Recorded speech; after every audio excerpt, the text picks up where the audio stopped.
peut se marier, mais on a toujours un moment, comme on peut dire, un moment de sévrage, où une personne peut se dire, ok, on se donne quand même tel temps, telle période, tel moment. Mais si aujourd'hui je perdais ma femme, tout le monde sait que j'aime ma femme, tout ça, on est toujours main dans la main avec mon épouse ou bien... Maman Carmen, hein, ouais. C'est quand même, c'était son nom, c'est pas un problème. Pas de problème. Okay. Ouais, je n'ai qu'une femme. Alors, écoutez, je ne peux pas guérir tôt, je ne peux pas guérir rapidement. Donc, je veux prendre mon temps de faire d'abord mon deuil.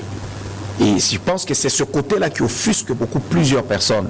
C'est de dire, bon, écoutez, on t'a vu avec ta femme, tout ça, mais, et puis après, 2 mois après, tu nous dis que tu vas te remarier. Bon, je pense qu'il pouvait peut-être faire d'abord son deuil en silence.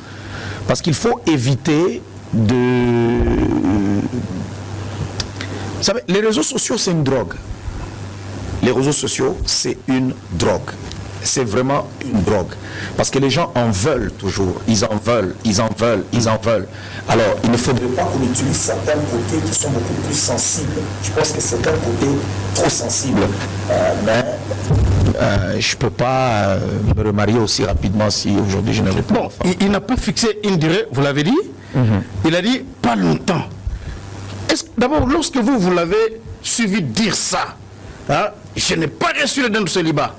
Vous avez interprété ça comment? Vous qui êtes homme, vous qui êtes un homme célèbre, vous qui êtes homme de Dieu, vous qui avez une longue expérience dans les mariages, vous qui connaissez la Bible, les réalités du ministère en tant que pasteur, tous les combats que vous menez dans votre propre chair, comment vous avez interprété tout ça lorsque vous l'avez suivi dire ça? Je n'ai pas suivi la vidéo où il a parlé, j'ai vu seulement ses tollés sur les réseaux sociaux. Bon, tu vas avoir 10 secondes ici, 30 secondes là-bas, une écriture là, tu vois des gens fâchés. Bon, alors je ne comprends pas un peu ce qui se passe parce que personne ne montre la vidéo où il est en train de parler. On va diffuser cette vidéo-là, mais j'ai dit exactement ce qu'il a dit. Je n'ai pas reçu un don de célibat. Je ne vais pas rester longtemps dans le célibat. Voilà. Ok, c'est ça ce qu'il a dit, hein? Il n'a rien dit de mauvais. Sauf que le contexte n'est pas bon. Parce qu'il entre dans une phase où il vient de perdre une femme. Ce n'était pas à lui maintenant de faire une telle déclaration. Non. Ça va être mal perçu. Soit, est-ce que tu aimes ton mari ou tu n'aimes pas ton mari? Est-ce que cette femme a-t-elle aimé son mari ou n'a-t-elle pas aimé son mari? Est-ce que cet homme a-t-il aimé sa femme ou il n'a pas aimé sa femme? Ça peut être interprété comme ça.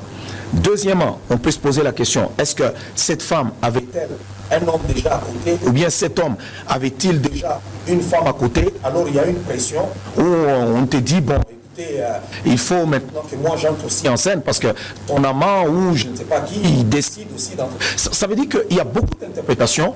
La Bible dit, en des temps comme celui-ci, le sage se tait. Il y a des moments où on se tait. On laisse passer, tomber la poussière, et puis, après, les choses vont prendre... Est-ce qu'il l'a dit pour provoquer? Je ne sais pas. Mais sur le plan culturel, c'est mal vu chez les Bantous. Mais j'aimerais d'abord que vous puissiez répondre un peu à cette question. Comment avez-vous interprété le fait qu'il ait lâché ça? Je n'ai pas reçu les dons de célibat. Vous avez interprété ça comment? Vous avez perçu ça comment? Qu'est-ce que vous avez venu en esprit lorsque vous entendez un homme de Dieu dire ça comme ça? Oui, un homme de Dieu peut dire que je n'ai pas reçu un don de célibat. Il est tout à fait libre de dire qu'il n'a pas reçu un don de célibat. Parce que le don de célibat n'est pas donné à tout le monde. Et si lui n'a pas reçu un don de célibat, on ne peut pas le forcer à demeurer célibataire. Et je ne peux pas tirer sur lui, c'est un frère. J'aime pas trop, si vous regardez dans ma façon d'intervenir, j'aime pas trop tirer sur mes frères, sur des pasteurs, sur ceci. Si j'ai à dire quelque chose à quelqu'un, je vais aller voir la personne pour lui parler, si j'ai l'opportunité. J'aime prêcher la parole de Dieu dans son ensemble. Et moi, je ne mâche pas les mots quand je prêche la parole de Dieu, mais j'évite d'attaquer quelqu'un. J'aime parler en général. Mais sur le plan personnel, comme vous avez posé la question un peu d'une manière globale, il n'y a pas de manuel dans la parole de Dieu pour dire il faut se marier après un décès du conjoint, de la femme ou soit du mari, il faut se marier 2 mois après, 3 mois après, 1 année après. Mais c'est une affaire maintenant qui est culturelle. Dans notre culture en tant que Bantou, je pense que ça peut être mal perçu lorsqu'on perd sa femme il y a 1 mois, il y a 2 mois, parce que c'est encore frais, il y a 3 mois, et qu'on parle du remariage. Son seul crime, il n'a pas insulté quelqu'un, mais le seul crime qu'il a commis, c'est d'avoir parlé de ça maintenant. Parce qu'on attend aussi que la personne fasse d'abord son deuil. Mais pendant que les gens sont toujours en train de pleurer, parce que le deuil n'a plus appartenu seulement à sa communauté ni à lui-même, ça a été un deuil pour tout le monde. Il y a des gens qui n'ont pas connu son épouse, mais aujourd'hui, qui ont pleuré. Tous on a pleuré, parce que c'est toujours difficile de voir une personne mourir jeune, dans la fleur de l'âge, et de cette façon-là, et brusquement.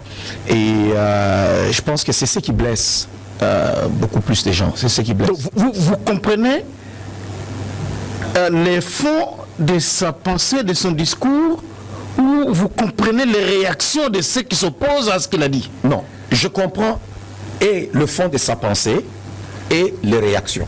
Je comprends les deux. Peut-être que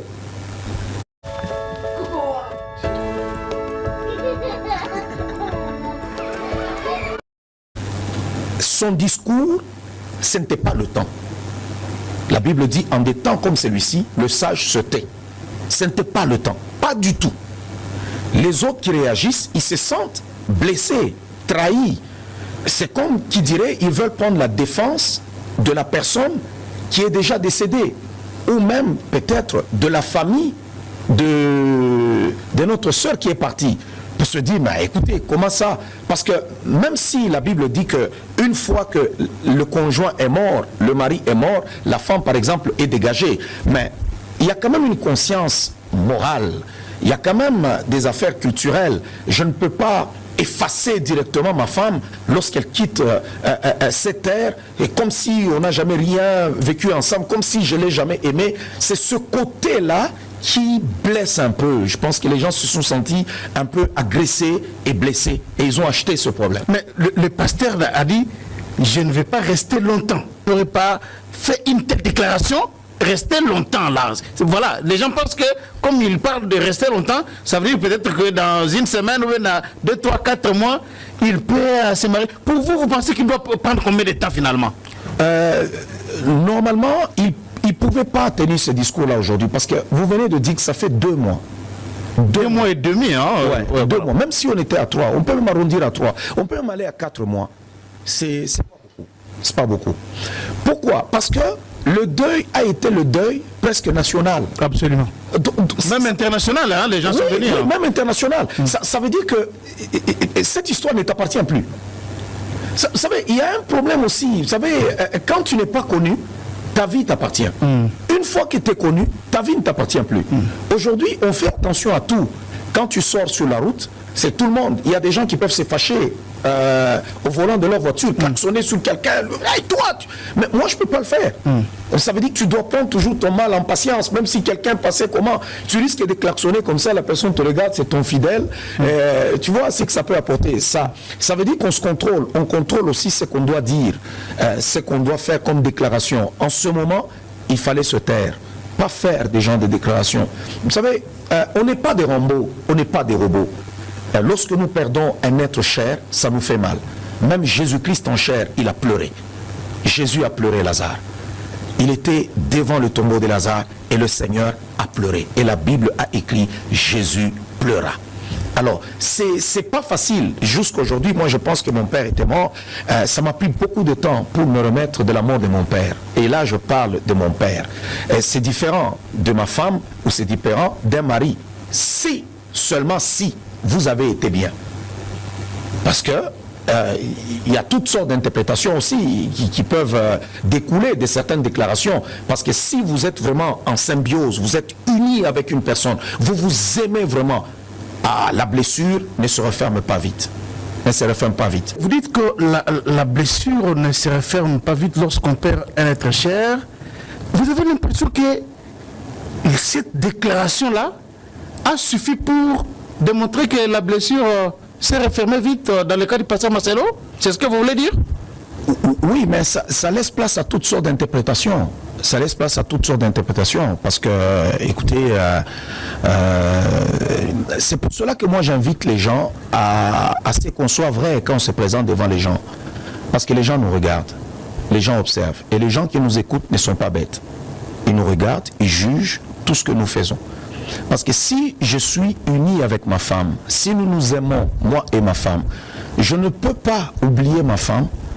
Un mois après, penser pouvoir faire ma vie déjà avec quelqu'un d'autre. Et je peux même aller plus loin en disant, si ma femme est malade, par exemple, vous avez une femme qui souffre beaucoup, ou un mari qui souffre beaucoup, peut-être qu'on se prépare dans nos pensées, on se dit, bon, il risque de mourir. Mais quelque chose qu'on n'a pas préparé, ça fait trop mal. Ça fait trop mal. Parce qu'on est toujours en train de se poser la question, qu'est-ce que j'ai raté? Qu'est-ce qui s'est passé? Qu'est-ce qu'il y a eu?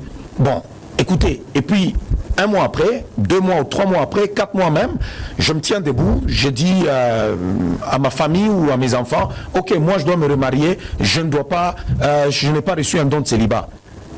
Ça serait considéré comme une insulte même à la mémoire de ma défunte femme. C'est comme ça que les gens se sentent un peu trahis et agressés. Et surtout même dans la culture bantou, ça ne se fait pas. Ça ne se fait pas. Cela ne veut pas dire que quand on est chrétien, on n'a plus notre culture, on devient ceci. Non, la Bible nous dit pleurer avec ceux qui pleurent. Parce que la Bible reconnaît qu'il y a des moments où nous pleurons. Même Israël a pleuré Moïse pendant plusieurs jours, jusqu'à ce que Dieu a dit à Moïse, ok, Moïse et à Josué, Moïse mon serviteur est mort, lève-toi, passe le Jourdain, toi et tout ce peuple. Donc il fallait quand même faire un deuil. La Bible nous enseigne de faire le deuil. Alors, l'homme de Dieu, lorsque vous attendez un homme de Dieu, dire je n'ai pas reçu les dons de célibat, vous qui êtes un homme. Bonjour, je m'appelle Inès et voici mon mari David. Bonjour. Et c'est notre Avou Davidou. Vous qui êtes un homme de Dieu, un homme célèbre qui avait une certaine expérience dans le mariage, vous qui prêchiez des gens qui connaissaient beaucoup de réalités du métier, parce que vous êtes pasteur, comment interprétez-vous un tel discours? Je n'ai pas reçu les dons de célibat. Comment vous interprétez ça? Bon, qu'est-ce qui peut pousser un homme de Dieu à dire des choses comme ça? Si je développe cette histoire, c'est comme si je tire vraiment sur mon frère. Non, mais c'est un passage biblique, non? Non, parce que les dons du célibat. Là, vous me posez la question que je n'ai pas reçu un don de célibat par rapport à ce qu'il a fait comme déclaration suite au décès de sa femme il y a 2 mois. Mais si je dois dépiécer ce discours-là, non, là je peux pas tirer sur lui. Mais les dons du célibat, lorsqu'on parle du don de célibat, ça veut dire quoi? C'est ça en fait. Le don du célibat, c'est comme quelqu'un qui ne se marie pas et qui peut être capable de supporter le fait de ne pas se marier. Ça veut dire qu'il peut avoir de la maîtrise de soi, de la continence. Il ne brûle pas. Ça veut dire qu'il ne souffre pas. Parce qu'il y a des gens, même Paul dit d'ailleurs dans les Saintes Écritures, n'acceptent pas les jeunes veuves. Parce qu'elles peuvent venir vous dire aujourd'hui, moi je vais devenir veuve, je vais servir le Seigneur. Mais demain, elles changent encore de discours. Pourquoi? Parce qu'il y a la pression dans le corps. Alors, les gens qui ont reçu le don de célibat, eux, ils le supportent. Ils n'ont pas de pression dans le corps, ils ne brûlent pas. Ils gèrent tellement très bien. C'est pourquoi on parle du don. C'est un don. C'est pas donné à tout le monde. C'est vraiment pas donné à tout le monde. Même l'apôtre Paul dit, je souhaite que tout le monde soit comme moi, mais que chacun vive selon le don qu'il a reçu de la part de Dieu. Donc ça veut dire que c'est pas donné à tout le monde. Parce que sinon, on n'a pas entendu dire dans la parole du Seigneur que Paul a engrossé une femme.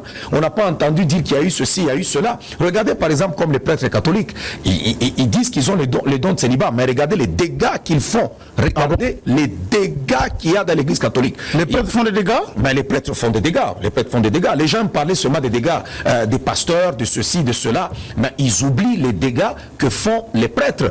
On a par exemple, écoutez, il y a des cardinals qui ont des enfants, des monseigneurs qui ont des enfants, les prêtres qui ont des enfants, et ainsi de suite. Il y a beaucoup de dégâts, parce que ce n'est pas donné à tout le monde. Mais alors, dire que je n'ai pas reçu le don de célibat, ça veut dire que il avoue clairement que il ne veut pas brûler. Est-ce que, pourquoi les gens ne peuvent pas comprendre ça comme cela? Oui, c'est pour cela que je ne peux pas tirer sur un prince de l'église. Moi, je ne peux pas dépiécer. Expliquez où tirer. Parce que mon objectif n'est pas si je à ce que vous tirez sur quelqu'un, non? Oui, mais parce que si on me ramène à son discours, là, en ce moment-là, si je dépièce, c'est comme si je veux le déshabiller. Or, j'ai bien expliqué, j'ai dit, écoutez, le don de célibat, c'est des gens qui gèrent bien dans leur corps le fait, même s'ils voyaient, ils se promenaient au milieu des femmes. Jésus-Christ était là, il a été entouré des femmes, il n'y avait jamais rien eu qui s'est passé. Mais quand tu n'as pas reçu un don de célibat, écoutez, la Bible dit mieux vaut se marier que de brûler. Mais ça veut dire qu'il a raison, comme il n'a pas le don de célibat, il a raison de le dire, que les gens sachent qu'il n'a pas ce don-là. Il a tout à fait raison. Ils le comprennent, c'est effectivement ça. C'est là que je dis, il a tout à fait raison, mais le problème c'est le contexte. Le contexte. Il y a des choses qu'on peut faire aujourd'hui qui peuvent être un scandale, mais si tu le fais dans une année, ce n'est pas un scandale. Il y a des choses que tu peux dire aujourd'hui, ça n'offusque personne. Ben, si tu le dis, par exemple, dans tel contexte, ça peut offusquer tout le monde. Alors, c'est comme rire. Je peux rire. Et c'est normal, tout le monde trouve ça normal. Mais tu souris à un moment donné, mais les gens te posent la question, pourquoi tu ris? Donc ça peut même offusquer les gens pour dire mais pourquoi tu ris? Qu'est-ce qui te fait rire ici? Alors c'est le fait de vivre 2 mois après et de venir dire aux gens, moi je n'ai pas reçu un don de célibat, je ne vais pas demeurer longtemps par exemple. Donc cette vérité-là sortie de sa bouche n'aurait pas pu sortir de sa bouche, il aurait pu demeurer dans l'hypocrisie au lieu de dire la vérité au monde et à l'église. L'hypocrisie non, la sagesse humaine et la sagesse bantou nous demande par exemple de faire profil bas. Mais là on parle de la Bible et non de la culture bantou. La Bible n'a pas de culture en fait. Oui, mais nous venons de quelque part. La Bible dit au milieu des Grecs j'ai été comme grec et au milieu des Juifs j'ai été comme juif. Je suis chrétien.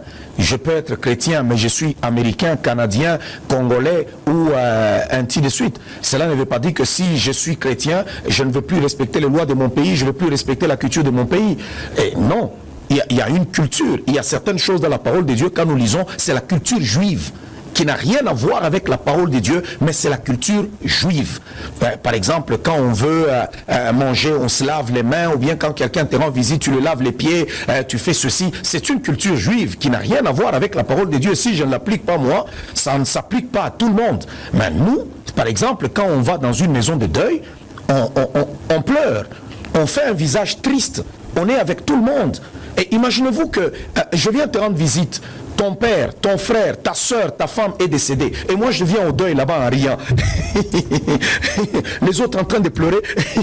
Moi, je suis en train de lire. Mais ça va être mal interprété.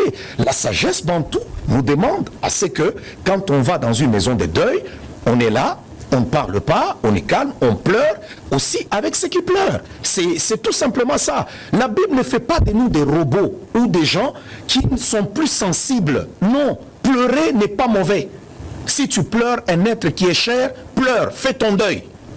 Pleure, Dieu ne te condamne pas et le Saint-Esprit ne te condamne pas. Que tu sois pasteur, qui que tu sois, on a le droit de pleurer. Mais quand on veut faire semblant d'être soit touché ou ceci, c'est là que c'est mauvais. Parce que il y a des gens, il y a des pasteurs qui font des dépressions sans que personne ne le sache. Et il y en a d'autres aussi qui sont déjà devenus accros aux réseaux sociaux. Parce que les réseaux sociaux, c'est une drogue. Et les réseaux sociaux nous demandent toujours plus. Ça va te demander encore, ça va te demander encore. Alors quand tu sens qu'on ne parle pas de toi, tu deviens malade. C'est comme ça que les stars d'Hollywood, ils sont aujourd'hui drogués et ainsi de suite. Et il y en a même qui veulent démissionner de leur rôle. Parce qu'il faut qu'on parle de toi. Et il faut des fois montrer même sa nudité. Il faut des fois créer même un scandale. Alors, c'est un piège. Je ne sais pas qu'est-ce qu'il a pris pour faire une telle déclaration, mais du moins, dans le contexte actuel, il ne fallait pas le faire. Dans le contexte actuel, il fallait le faire, mais vous pensez qu'un remariage peut être possible dans 2, 3, 4 ans? Oui. Et en attendant, on use d'un petit don du célibat dans 1 ou 2 ans. Hein? Ce qui n'est pas facile aussi à l'homme de Dieu. Oui, ce n'est pas facile. Il y a des choses... C'est malheureux quand ça t'arrive. Ouais. Il y a certaines choses, c'est malheureux quand ça t'arrive.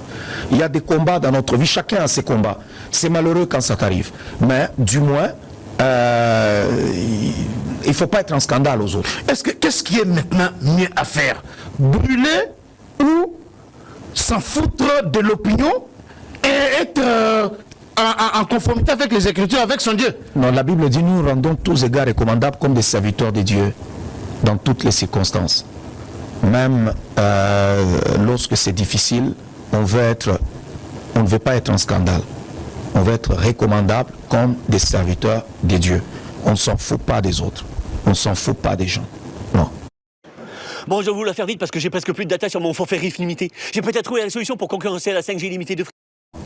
Ça, ce n'est pas ce que la Bible nous recommande de faire. Parce que la Bible dit que celui qui ne mange pas, si tu sais que toi, manger la viande plutôt sacrifiée aux idoles ne te scandalise pas, mais qu'il y a un faible qui est là, que lui, ça scandalise, alors tu ne vas pas manger devant lui.